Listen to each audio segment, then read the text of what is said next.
kung wala na kayong maisip na ulam, subukan nyo yung ganitong luto sa manok. Promise, ang sarap. Tingnan nyo naman to.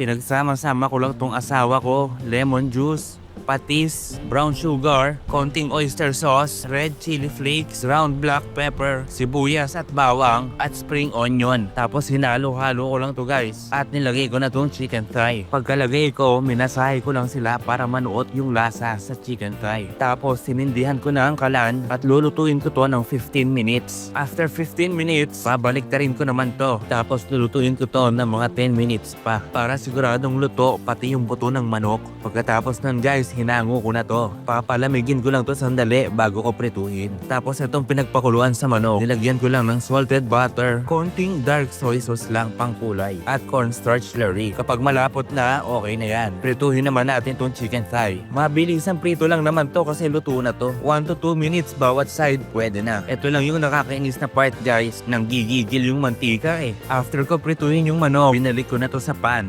Tapos ginarnishan ko lang ng toasted garlic at spring onion. And then that's it guys. Diba? Napakadali lang lutuin ito. Tara, kain tayo.